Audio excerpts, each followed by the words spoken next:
Yeah, my people. This is Amazing Grace.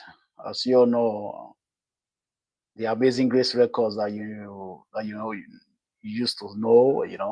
I'm still Amazing Grace. It's been a long time that I've been on YouTube, but I'll go straight to the point. Uh, wherever you are right now, I want you to please, subscribe to this channel, my YouTube channel. I'm broadcasting from, you know, different platform, my YouTube, my Instagram, my Facebook page, and my Facebook right now. So I'll be talking about something very, very important. I'll be talking about driving license in Canada, obtaining a driving license in Canada. You know, it's been I've gotten a lot of questions. People call me and to say, "Man, I'm coming to Canada. I'm coming to Ontario. How do I get a driver's license? What do I need? What are my requirements?" You know, people calling from Europe. It's an easy thing. I'll let you know. It's very, very easy to get. When I say very easy, it doesn't mean that you just come and just go there, you get it. But what I mean is easy is like it's not so difficult like the way you think. Why I say it's not difficult is that you can be here as a visitor and you can obtain a Canadian passport.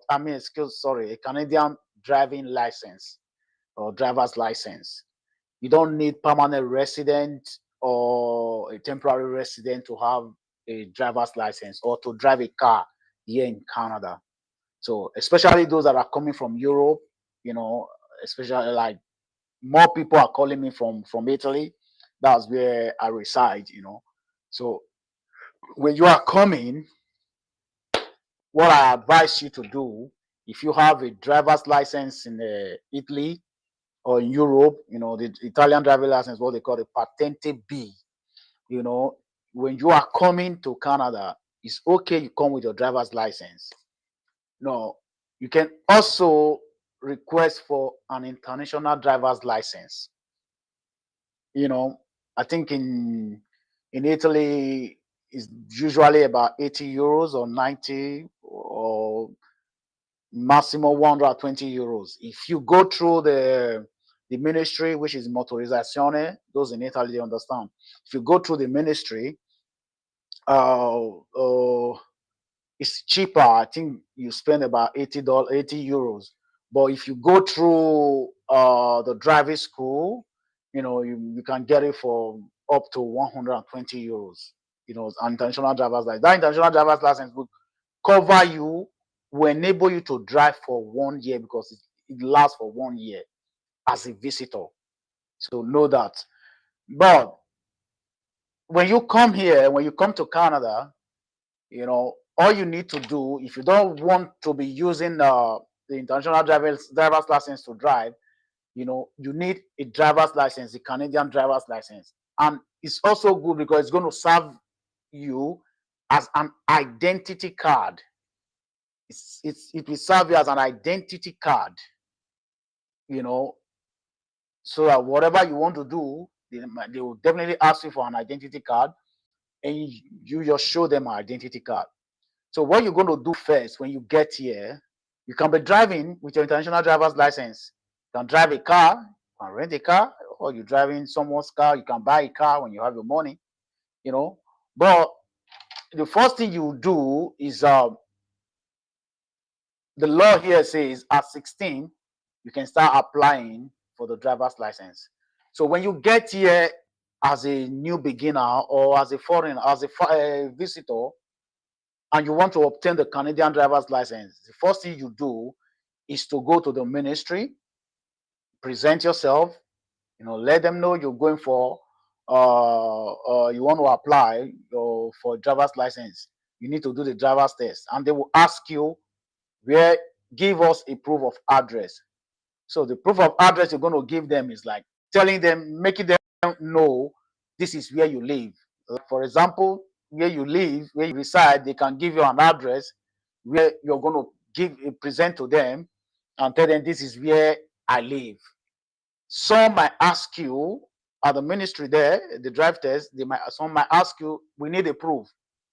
So it might be a letter that you received from that address that shows your name, or anything that shows your name with the address. That is what they just want to see. So when you get here, like easy, you ask someone to send you a letter with that name. So that's what you just present it to them at the ministry. Then they will enter your documents and enter your names and everything. Then you will be requested to do an eye test immediately there. Unlike in Europe or in Italy, what they do in the driver's license or driving school, when you register, they will send you to a doctor to go do your eye test, your medical test. Then when you come, they will give you folio rosa, uh, which is the red paper. So, but here in Canada, when what they do is like, when you, after the test, you pay some money, and that I think is about $157. Like in Ontario, I'm talking about Ontario. But in Canada here, they have different province, they have laws guiding their province. But talking about Ontario, this is what happens. Okay, then they will ask you for a proof of address. I've said that. Then you'll be required to do an eye test immediately there. After the eye test, then the next thing they will ask you to do, because you pay the money, they will take you a picture. Then you will now be referred to go do a knowledge test. I'm going to show you something here right now, like getting a driver's license. I don't know if you've seen it here. I'm sharing this now. Oh, if you're watching me, wherever you are right now, sorry, sharing this now.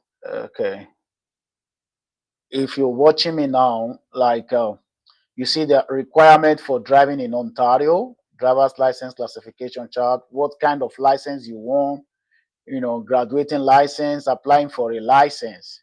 Okay, now these are the requirements. I know you've seen it here. The requirements for driving in Ontario. One, you must be at least 16 years old and must have a valid Ontario driver's license, for you to drive. If you have just become an Ontario resident, you have 60 days to continue to use your existing driver's license and apply for an Ontario driver's license. What they mean here is that, for example, you just become a resident holder, so you have 60 days to change your driver's license wherever you comes from. Like for example, in here, every province, where you move from any province, like you move from Alberta or you move from Quebec to Ontario, you have to change your driver's license there to Ontario's driver's license after 60 days. That doesn't mean you can drive. You can drive, but you have to change it to Ontario's driver's license. So the same thing when you come as a visitor, from wherever you come from, they require you, even when you have your driver's license, when you have your residency, you can change. You have to change it. So simple as that. So what you do, you have you must have an international driver's permit from your own country. That is visitors to Ontario. This part is very, very important. If you have just come, or if you have just become an Ontario resident, you have 60 days, I've said it, to apply for Ontario's driver's license. Visitors to Ontario must be at least 16 years old, must have a valid driver's license from your home province, state, or country. So what they mean is that you must have a driver's license if you want to have, like the new beginner is counted, like new beginner, someone that doesn't have driver's license is counted among those that is within 16 years old, because you are a new beginner. But if you have a driver's license in your home country or wherever you come from, this one is you must have an international driver's permit from your own country if visiting Ontario for more than 3 months. So if you are visiting Ontario for more than 3 months, So you need an international driver's license permit. That one will take you, because it lasts for 1 year. I used to have it too. Then not eligible for an Ontario driver's license. No, 3 months. Okay. Now these are categories of driver's license. Classifications like class A is the truck. The truck is allowed to drive any tractor, which is the class A. Anybody that have a class A, you're allowed to drive any tractor, trailer combination may also drive in class D and G. But I'm going to talk today about the the G. This is the G. This G, allowed to drive any car. Next time I'm going to talk about a truck, talk about other ones, the ones that are very important. Okay, now by the time you'll be requested to go for the knowledge test right there at the ministry, the drive test center, after paying your 157 or so dollars in the drive test. And after they'll do you an eye test, like I said. Then you'll be referred to go do the knowledge test. Knowledge test is the theory part of it, which comprises of the science, things about cars, because those that drive small cars. This one is G. You see, these cars here. I know if you're looking at me, these are cars, or very little vehicles.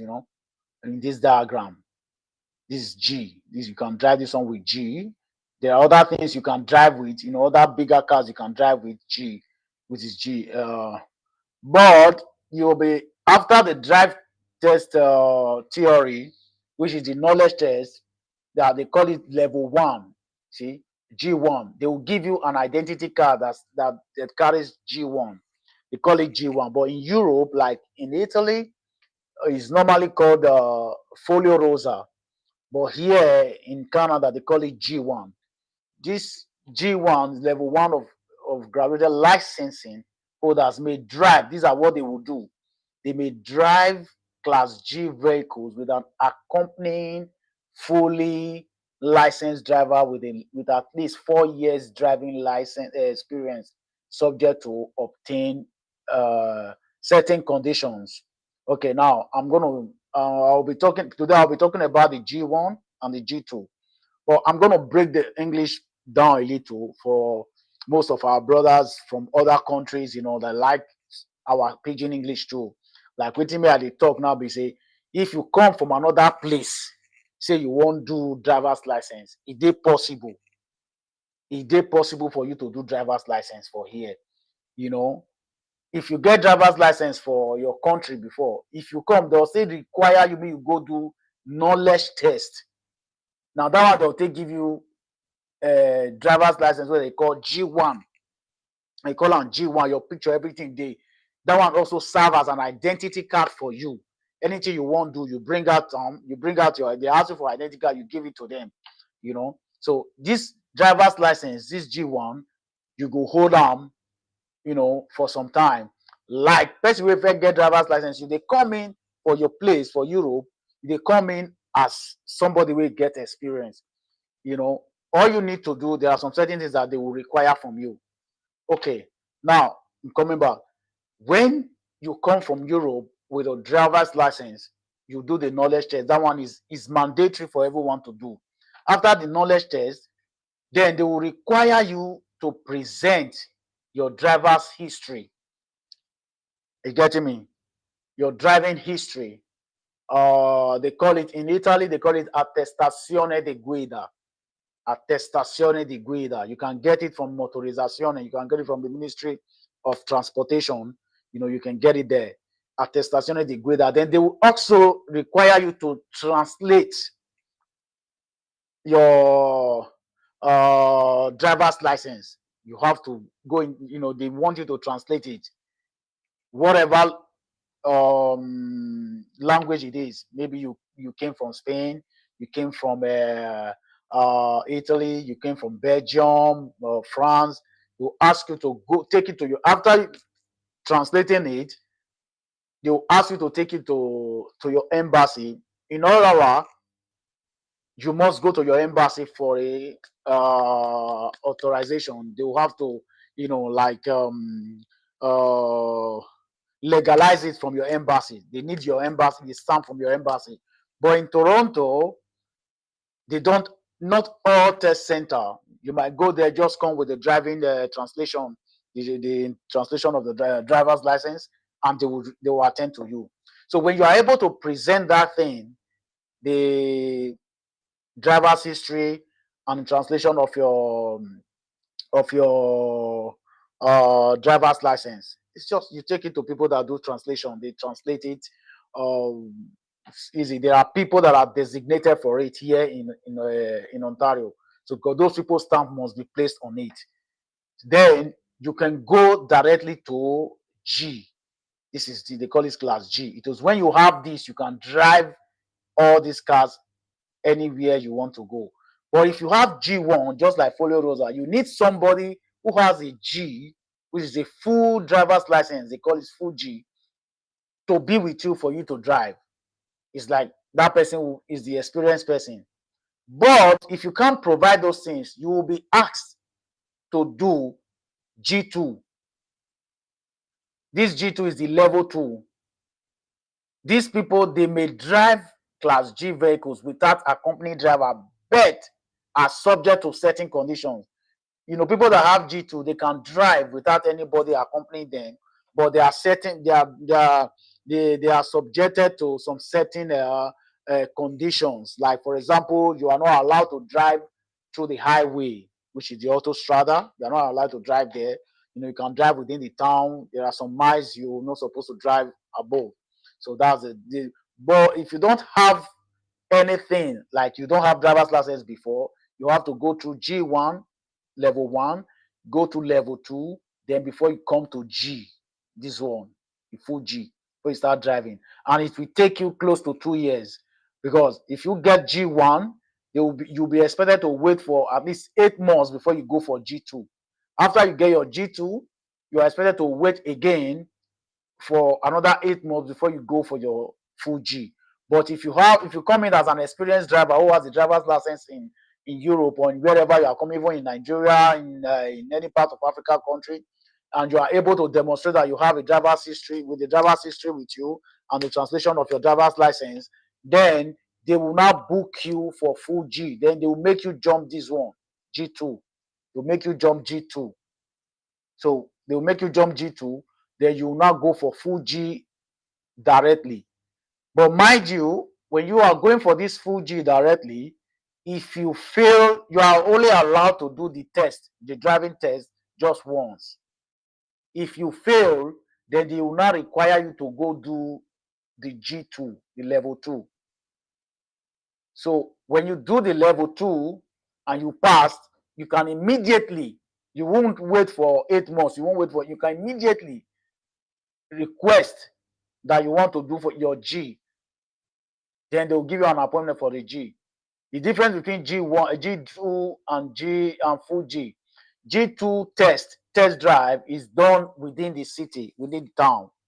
While full G is done outside the town, like the highway. They take you to highway. That is, that they move you from the drive test, take you through the town and to the highway. Then you come back down to the town, to the city, to the drive test. So that's how it looks like.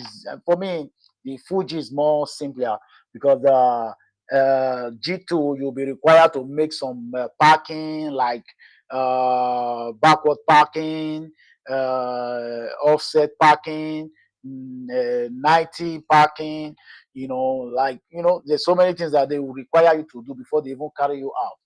So I think I will be ending here today, and I will continue with this analogy next time. We'll talk more about this, and if you have any question, just email me, or just DM me on any of the platform, and I will reply and I will answer you whatever. It is